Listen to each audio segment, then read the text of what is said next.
Hello, everyone. Happy Wednesday, and welcome to another episode of Vitality Wednesday. I'm your host, Dr. Kalpana Sundar. With me is Robin Fields. If you guys were with us 2 weeks ago, we were talking about boundaries and your body because people don't realize that it actually can affect how you feel. So we talked a little bit about that last time. So if you can find that episode, if not, I'll give you information for my school community later because it's all easy to find there. And today we're just going to talk about part two of that because there are some ways that your boundaries can invisibly drain your body. All right, you ready to dive into it, Robin? Absolutely. Yep. Well, see, Robin was kind of surprised last time at how much boundaries affect how you feel. But we were talking last time, if you've ever said yes to something that you actually meant no to, you know that your body feels completely different than if you actually wanted to do it. So if you're questioning whether this is really true, you could literally just ask your body because we've all said yes when we meant no, and our bodies feel completely different. So, let's talk about sleep for a minute because obviously we know that sleep is really important. We're supposed to get, somewhere between 7 to 8 hours of sleep every night because when we don't sleep, we don't recover. And honestly, boundary violations actually drain your sleep. Any idea how, Robin?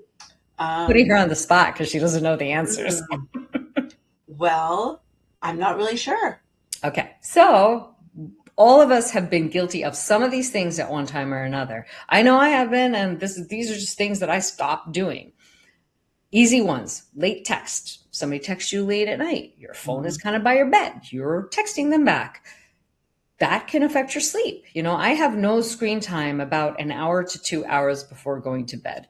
I don't always abide by this, I'll be honest, but I really try to at least 95% of the time. Really long, stimulating conversations on the phone before bedtimes can also wreck your sleep. Mental replays. So many people say they cannot sleep because they're anxious, they can't turn their minds off. Most of the time, when we can't turn our minds off, it's we're replaying some conversation or some issue. And basically, it's living in our nervous system, and kind of replaying that is going to wreck your sleep for sure. Mm. Have you ever had any of those things Oh, happen? yes, a lot.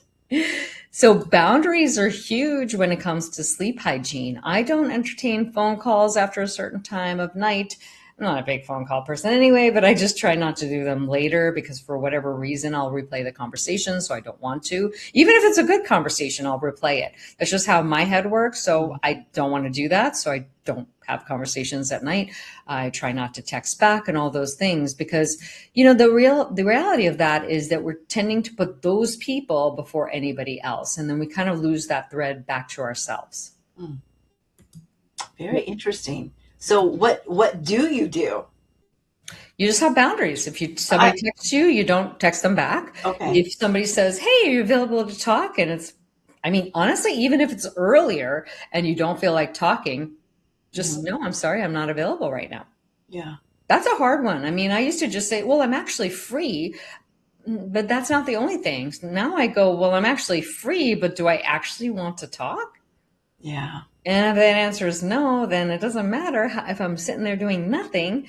I'm fine with doing nothing for a minute. I don't Mm. have to fill every minute of my day, especially not with something I don't want. And that doesn't mean I don't want to talk to that person ever. It just means I didn't want to Yeah. talk to that person right then. And if it's a person I don't ever want to speak to again, that's a whole different story. There are those too.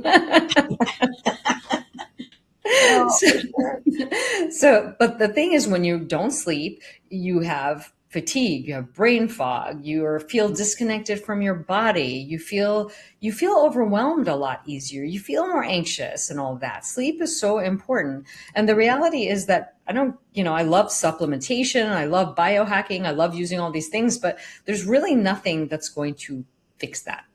There just isn't, Hmm. except knowing your boundaries. Yeah. So vitality really requires knowing who you are.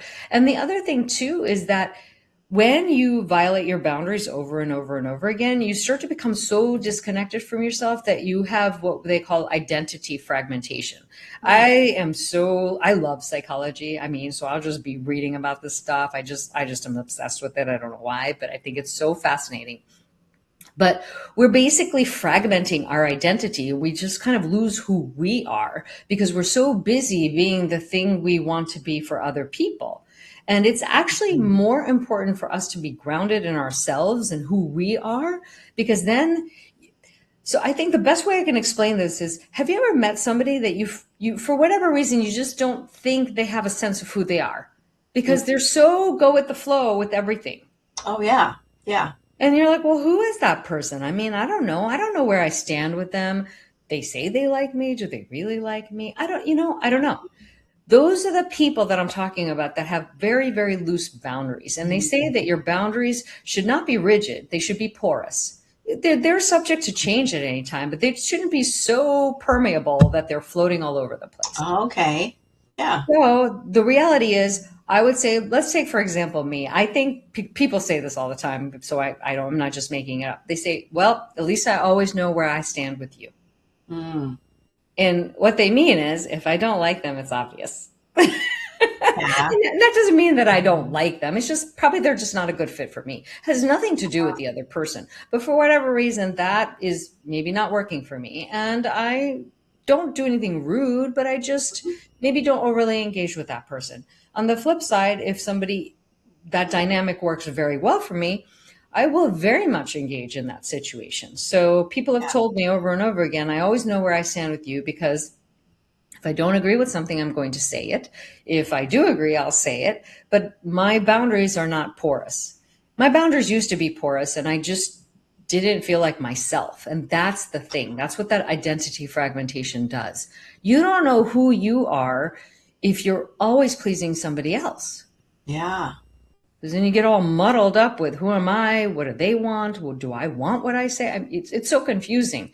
So after, in the last 8 years or so, I've really done a lot of work on this to really know who I am. So even when I don't agree with somebody, I can respectfully disagree. I have no problem with other opinions. People do not have to agree with me, Yeah. but I just need to know what I believe in and who I am. And that is very, very important. So I would say boundary work that we've discussed in the first episode and this episode really has to do with knowing who you are. Now, that sounds easy, but it really isn't. Yeah. So you are more confident now Yeah. Yeah. I as mean, even though because of that. I mean, I had a very, successful career and Yeah. I had all this education and all these accolades. And yes, I was confident in a external way, if that makes any sense. Hmm. Confident meaning that I had all these things that validated that I was confident. But I would say if I stripped myself of all those things, I wasn't sure how confident I was as just me, not doctor me, Yeah. not mother me, not wife me, not this, just me. Am I confident in who I am? Am I confident when I don't agree with five other people in front of me in the room? Am I confident enough to say that respectfully? Of course. I mean, I'm Uh-huh. never disrespectful about anything. Everybody's entitled to their opinion. But I Yeah. love it when I have people in the room that don't agree with each other and we can have a great, robust conversation about our different viewpoints. I Yeah. actually love that Yeah. because then I get to really learn about those people. I learn to hear their viewpoints. And sometimes, as a result of the conversation, I may actually change my view on it. Mm. Just maybe I hadn't heard a perspective that I thought was important. Yeah. Maybe they heard a perspective that they never heard before. That's what I love about engaging with very interesting, smart, dynamic people that know who they are, because then that's when you can get into those fun conversations. Yeah. And as a society, too bad we're not more like that. Oh, yeah, we're so into conforming and pleasing. So, one of the things that has been such a great thing for me is I've joined this entrepreneur group and they meet every other week. And I have to say that I have just been meeting these amazing people that are very much like that. We'll have conversations. We don't necessarily agree with each other, but it's still a very polite, respectful, enjoyable conversation. Yeah. And those are rare. So I'm very, very grateful that I've been able to find this group of people. So it takes a while. Right. Yeah. Yeah. Oh, But any questions that you could think of, Robin? Any well, just ending points or? so interesting. Well, you know what? I saw an experiment the other day because I was listening to a podcast. And I'll just share this really quick. It Uh-huh. was a psychological experiment, but it's a very famous one. I can't remember the name of it, but it's about conforming. Uh-huh. So they had a picture of like the length of a line, right? Okay. And then they had another chart with different lengths of that same line, but one of those was the correct one to match the first one. So they had a group of people, and they were all in on the study, the experiment, except one person. So they ask each one, okay, which line on this chart matches this line? And so they all said the wrong one. But the very first time the volunteer who didn't know anything about going about the others, he said the right one. But the next time he said the incorrect one Right. Because he because wanted to they conform. were all saying the incorrect one. So he was conforming. So it was very interesting to me.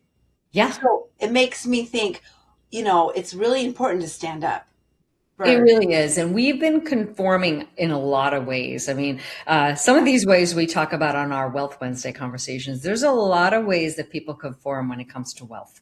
hmm, And I think there are very common areas there. And we talk about that a lot on the Wealth Wednesdays. And I love getting into those yeah, conversations because the way people view wealth is just we've been conformed to think a certain way. interesting. Yeah. Yeah. So, but yeah, no, I love these kind of conversations. So Yeah. hopefully you guys found this to be helpful in some way and maybe you'll revise your boundaries as a result. But we went a little over today. Sorry. I love boundary conversations.